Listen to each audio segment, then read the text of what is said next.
یہ جو جہیز، یہ کھانے، یہ جوڑے کی رقم وغیرہ ہیں، اس کی وجہ سے ہماری میریڈ لائف پہ کتنا برا اثرات پڑ رہے ہیں. بلکہ یہ کہنا مبالغہ نہیں ہوگا کہ اس وقت سوسائٹی کے جتنے پرابلمس آپ لکھتے جائیں گے، غربت، افلاس، بے انتہا تیزی سے بڑھتا ہوا پروسٹیٹیوشن، بے روزگاری، نوجوان نسل میں ڈرگس، ان تمام کی جڑ یہ شادیوں کا سسٹم ہے. جب تک یہ شادیوں کا سسٹم چینج نہیں ہوگا، سماج میں کسی قسم کا کوئی برتاؤ، کوئی تبدیلی آنا، کوئی ریولوشن آنا یہ پاسبل نہیں ہے. سب سے بڑا نقصان جو میں نے آپ سے ذکر کیا تھا، عورت کے مقام کو جو سب سے زیادہ نیچے ہم نے لایا ہے، اس میں اس جہیز اور ان شادیوں کے کھانوں نے جو رول ادا کیا ہے، میں وہ بتانا چاہوں گا کہ اس کی وجہ سے میچنگ ختم ہو گئی. اب لڑکی کو اپنی مرضی کے شوہر کو سلیکٹ کرنے کا جو رائٹ اسلام نے دیا تھا، میں نے آپ سے بتایا تھا کہ مہر اس کی قیمت نہیں ہے، مہر اس کی مرضی کا اعلان ہے. جب اللہ کے نبی صلی اللہ علیہ وسلم کا کوئی نکاح بغیر مہر کے نہیں ہوا، میں صحیح کہہ رہا ہوں، اللہ کے نبی کی کوئی نکاح بغیر مہر کے ہوا ہی نہیں ہے، نیٹ مہر. جب اللہ کے نبی کی مثال موجود ہے تو پھر کسی اور کی ایک دلیل لائی جاتی ہے. کسی صحابی نے مرتے وقت کسی جنگ کے موقع پر ان کے انتقال کا وقت آ گیا تو انہوں نے کہا کہ مال غنیمت میں سے مجھے جو حصہ ہے میری اس بیوی کو دے دینا جس کا میں نے مہر ادا نہیں کیا. اس کو دلیل کے لیے لاتے ہیں. اللہ کے بندے، اللہ کے نبی کی چیز موجود ہے نا. اللہ کے نبی صلی اللہ علیہ وسلم کبھی جہاز میں نہیں بیٹھے تھے، لیکن سفر کرنے کی دلیل ہے تو لہٰذا جائز ہو گیا. لیکن جب نکاح کا معاملہ ہے تو اللہ کے نبی نے تو خود نکاح کیے، بیٹیوں کے کیے. تو جب مہر اللہ کے نبی کا کوئی ادھار نہیں تھا تو یہ ادھار مہر کو جن لوگوں نے جائز کیا ان کو جائز کرنے کی اجازت کس نے دی؟ پھر دوسری بات، کچھ لوگ کہتے ہیں کہ اگر خوشی سے دیں. شیخ عبدالرحیم مکی صاحب کا ایک مقدمہ ہے میری کتاب نکاح یا ویواہ، اس میں 80 کے قریب ایسے سوالات ہیں، چھپتے ہوئے سوالات جو لوگ حرام کو حلال کرنے کی کوشش میں، ناجائز کو جائز کرنے کی کوشش میں دلیل کے طور پر لاتے ہیں. ارے لوگ آگے تو بھوکے بھیج دیں گے کیا؟ ایسا کیسا؟ ارے خوشی سے بھئی، یہ ہم خوشی سے دے رہے. یہ تمام خرافات کو ختم کرنے کے لیے جو کتاب ہے نکاح یا ویواہ، اس میں آپ نے بہت واضح الفاظ میں لکھا ہے، آپ پڑھیے اس کو. خیر آئیے بات کہ عورت کا گرا ہوا مقام کیوں ہوا، میں وہ بتا رہا ہوں. مہر سے سٹارٹ ہوتا ہے یہ. جب لڑکی اپنی پسند کی شادی کا حق رکھتی ہے، مگر اس کے سامنے جب جہیز اور شادی کے دن کے کھانے کا، یہ لاڈ شیوا پاروتی کی کھانا وہاں سے شروع ہوا اور یہ رسمیں مہارانی جودھا بائی سے شروع ہوئی. جب یہ چیزیں آ گئیں تو آپ بولیے مہر کتنا ہوتا ہے؟ 15,000، 20,000. بقول کسی کے ڈاکٹر اسرار صاحب کہتے تھے حاتم طائی کی خبر پہ لات مار کے انہوں نے 1 لاکھ مہر مقرر کر دیا، وہ بھی ادھار. چلیں مان لیا 1 لاکھ مہر. بھائی شادی کے دن کا کھانا کتنا ہوتا ہے؟ کم سے کم 5 لاکھ. خوشی سے جہیز کتنے کا ہوتا ہے؟ کم سے کم 2-3 لاکھ کا تو ہوتا ہے نا. پھر بغیر گولڈ کے چلے گئے تو دولہے کی دادی، وہ دولہے کی نانی، وہ دولہے کی پھپھو زندگی زہر کر دیتے. اس طریقے سے جب 10-12 لاکھ روپے لڑکی کے باپ کے خرچے سر پہ اتنا بوجھ ڈال رہے ہیں تو مہر کتنا ہے؟ 1 لاکھ.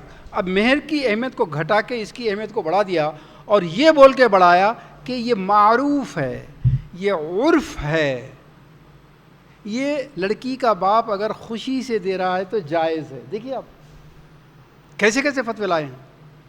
اب عورت کا مقام گھٹا یا بڑھا، آپ کو اس کو سوچنا پڑے گا، اس کے خلاف فائٹ کرنا پڑے گا. جو عورتیں ہندوازم میں جا رہی ہیں، ہندو سے شادیاں کر کے بھاگ رہی ہیں، خودکشی کر رہی ہیں، جل کے مر رہی ہیں، جلائی جا رہی ہیں، اس کی ذمہ داری آپ پر ہوگی. آپ نے ایسی شادی میں شرکت کی تھی، آپ نے اسی شادی کا دعوت نامہ قبول کیا تھا، آپ کے علم میں بات آئی تھی، آپ کے محلے میں ہوا، آپ کے خاندان میں ہوا. 2-3 عورتیں مل کے فون نہیں کر سکتی تھیں، بات نہیں کر سکتی تھیں؟ یہ بہت سخت پکڑ میں آنے والے ہیں. تو میری بہنوں، اس جہیز کے سسٹم نے سب سے پہلا ڈیمیج کیا. میچنگ ختم ہو گئی. اب لڑکی اپنی پسند سے نہیں کر سکتی، اب پسند چلے گی لڑکے کی. نتیجے میں دیکھیے، بہت سمپل فارمولا قرآن نے دیا تھا، بہت سمپل.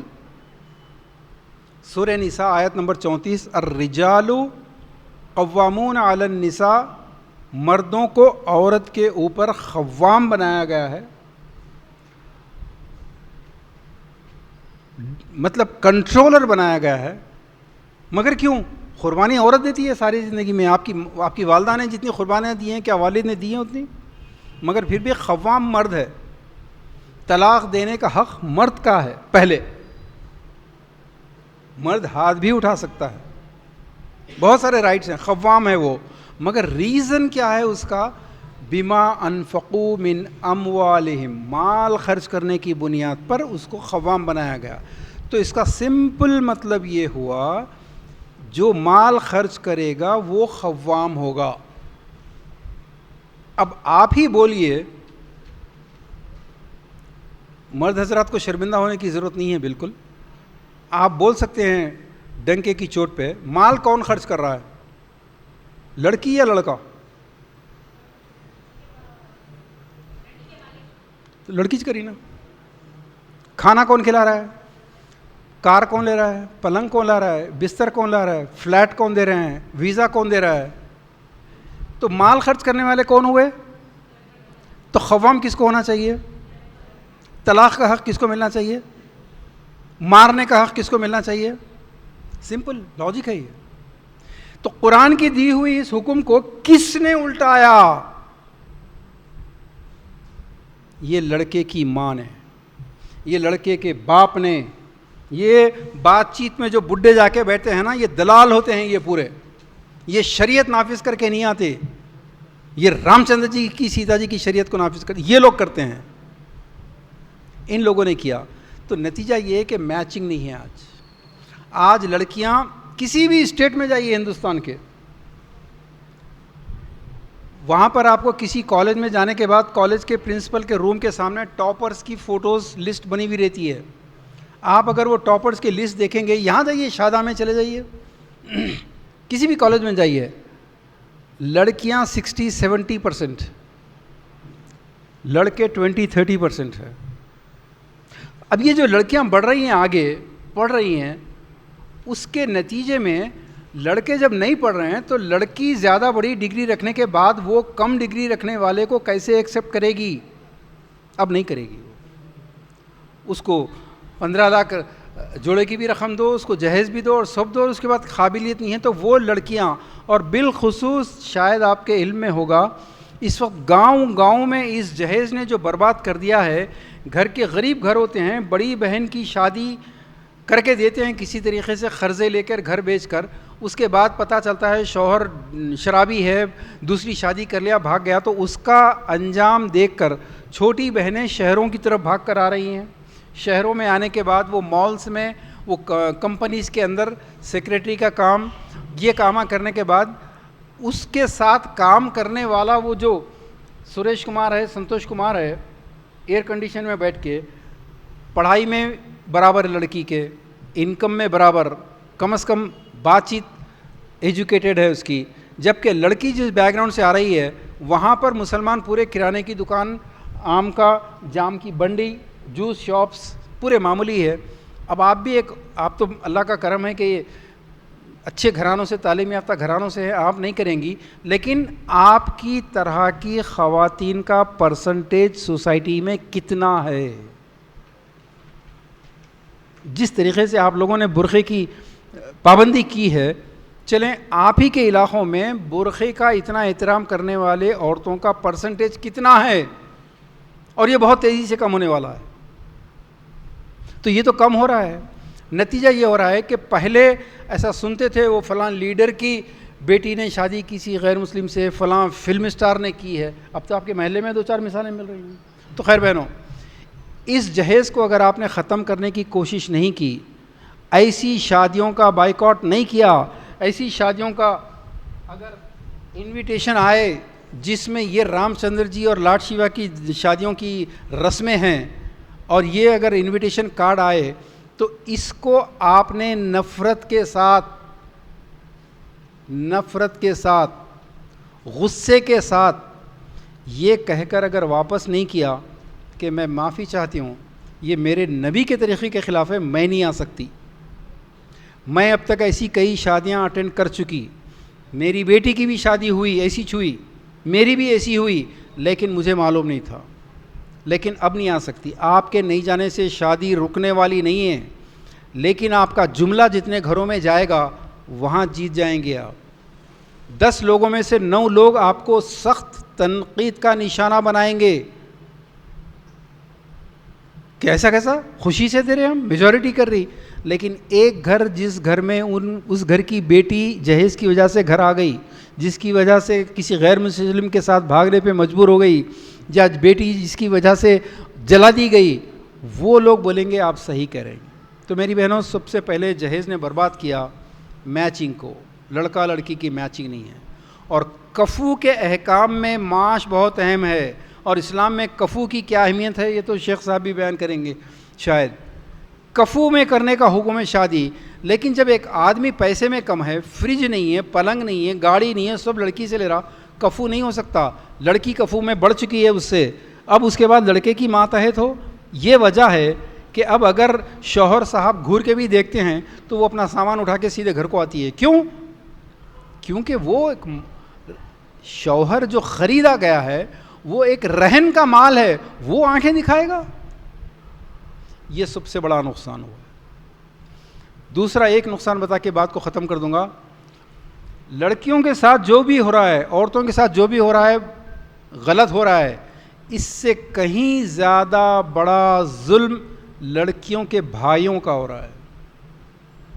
کیا آپ نہیں چاہتی یہ پوری قوم جو آٹو والوں کی، آٹو کیب ڈرائیور، سیکریٹری، چھوٹے موٹے کانٹریکٹر، ریئل اسٹیٹ کے ایجنٹ، دلال، پوری قوم، آپ کا کوئی آئی اے ایس نہیں، کوئی آئی پی ایس نہیں، کوئی بڑا فائنینشیل ڈائریکٹر نہیں، کوئی کہیں نہیں، آپ کو یہ خواہش نہیں ہوتی کہ میرا بھائی بڑا آدمی بنے، میرا بھائی بھی بینکر بنے، میرا بھائی انشورر بنے. نہیں آتی خواہش. مگر کیسا ہوں گا؟ ایسا نہیں ہو سکتا. اس کی وجہ یہ ہے کہ ہمارے جو دادا تھے ہر ایک کے، وہ دادا نے ہمارے اپنی بیٹیوں کی شادی کے لیے جو بھی تھا پورا، جو آپ کے والد کے وراثت میں آتا، آپ کی والدہ کے ترکے میں آتا، آپ انڈسٹریلسٹ بنتے، فیکٹری کے اونر بنتے، لیکن وہ پیسہ دادا جان نے اپنی بیٹیوں یعنی آپ کی پھپھوؤں کے لیے آپ کے پھپھا حضرات کو خریدا، پورا پیسہ چکلے لگا دیا. ناناؤں نے خالوؤں کو خریدا. پھر ابا جان کا دور آیا، ابا جان نے بڑی آپا کی شادی میں گھر بیچا، پوری قوم بڑی آپا کی شکار. اب مجھے ایک بات بتائیے، آپ کے بیٹے، آپ کے نواسے، آپ کے بھتیجے، بھانجے، کل ان کی 2-3 بیٹیاں ہو جائیں گی، ان کے پاس بیچنے کیا ہے؟ یہ قوم ہری جنوں سے بدتر ہونے والی ہے. شادیاں نہیں چلیں گی. عورت اس دور کی، اس کو گھر چاہیے، اس کو ویل آف آدمی چاہیے، اس کو اچھا کار رکھنے والا آدمی چاہیے. انہیں سلم ایریاز میں بھی رہتی ہے، کرائے کے گھر میں بھی، موریوں کے اوپر گھر ہے اس کا، تب بھی اس لڑکی کو بھی ایک ایسا ہسبینڈ چاہیے جو اس کو ساری دنیا گھما سکے، اس کو دنیا بھر کا عیش کرا سکے. اب ان لڑکیوں کے دماغ سے یہ بات نہیں نکال سکیں گے آپ. اب پوری بربادی، سوسائٹی برباد ہو رہی ہے. ایسی لڑکیاں شادی بھی کرتی ہیں تو شادی کے 8 دن 15 دن کے بعد کیا حشر ہوتا ہے. تو بہت طویل ہو گئی بات، مختصر طور پر صرف یہ ہے، اس جہیز اور یہ شادی کے دن کے کھانے کو جو کر رہے ہیں وہ اتنے بڑے مجرم نہیں ہیں. جو ان شادیوں میں جا کے کھا رہے ہیں، گلے مل رہے ہیں، مبارکباد دے رہے ہیں، یہ اصل مجرم ہے. اس کی وجہ سے عورت کا مقام گر گیا، میچنگ ختم ہو گئی، لڑکیوں کے بھائی بے بسی سے دیکھ رہے ہیں بہن کی شادی میں سب کچھ ختم ہو گیا، اب بھائی کیا کرے گا؟ کچھ نہیں کر سکتا، البتہ ایک کام کر سکتا ہے، جو بہنوئی ایک کمینہ پن کر کے ایک ڈاکو جو اس کے گھر کو لوٹا ہے، یہ دوسرے گھر میں جا کے وہی ڈاکہ مارتا ہے. That is the problem. تو میری بہنوں، اس مہم میں ساتھ دیجیے، ایسی شادیوں کے دعوت نامے واپس کیجیے، اور کوشش کیجیے کہ ہر خاتون کاؤنسلر بنے، گھر گھر جائے، دو دو عورتوں کی ٹیم بنائے، گھروں میں جائے. یہ باتیں اگر آپ نے نوٹ کی ہیں، اگر آپ نے ریکارڈ کی ہیں، ان کو جا کے بتا کر آئیے. آخری بات، قیامت میں صرف ایک سوال ہونے والا ہے، دیکھیے، تم کیا کر کے آئے یہ بتاؤ. نہیں، لوگ ایسے تھے، جہاں بھی جاؤ ایک ہی بات بولتے، نہیں یار ہمارے لکھنؤ والے سارے ایسی ہے بھائی، ارے ہمارے حیدرآبادی سارے غلط ہے بھائی. پورے نبیوں کی ہسٹری پڑھ لو آپ، سب ایسی تھے. فطرت انسانی نہیں بدلی. آپ کو اللہ کے نزدیک کل جب سوال ہوگا تم کیا کر کے آئے بتاؤ، لوگ کیسے تھے، فلاں جماعت ایسے تھے، علماء یہ کر رہے تھے، مرشداں یہ کر رہے تھے، یہ کہانیاں مت سنو. ایسے دو دو تین تین عورتوں کی ٹیم بنا کے اپنے محلے میں کام اسٹارٹ کیجئے، انشاءاللہ تعالی اللہ تعالیٰ مسئلے حل کرے گا. وآخر دعوانا ان الحمدللہ.